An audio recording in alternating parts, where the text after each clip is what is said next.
All right, I told you that I worry that this might just end up being a video journal of my eating experiences while I'm here, and that's already playing out because immediately after my last post, I turned off the camera and started heading directly to my first meal of the day, which is Las Manitas, which is this awesome Mexican place. It's only open for breakfast and lunch. It's actually about to go out of business. They're being forced to move, so I felt like I wouldn't be doing my journalistic duty if I didn't document the experience for you. So, heading there now.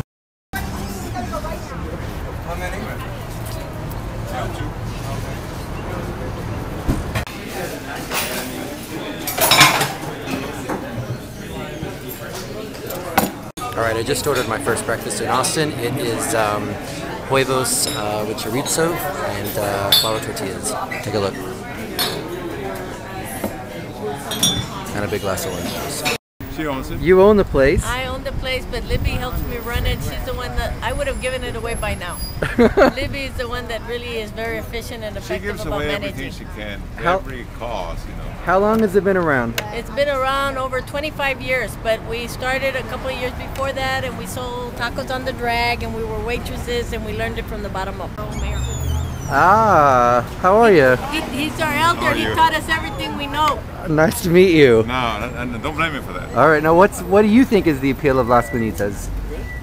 Well, the fact that it's cozy and it's friendly and it's family run and it's not a national chain, you know, all the other things that make La Peña so attractive, you know, to everybody.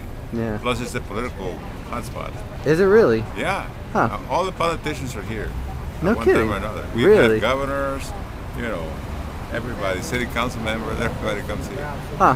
This is where they do politics. The Capitol over there, Yeah. City Hall is over there, and we're in between. And you're about to move.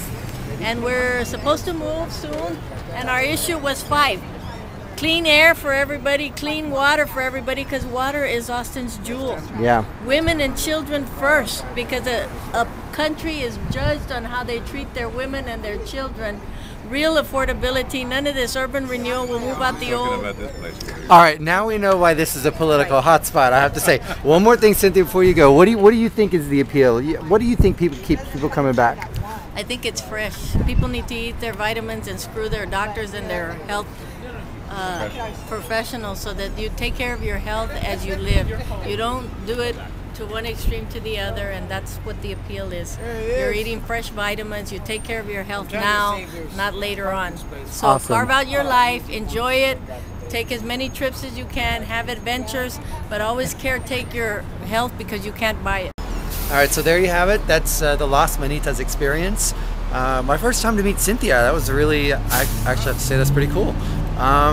So who knew that Las Manitas not only had great food, but was such an important part of the city political scene? Go figure.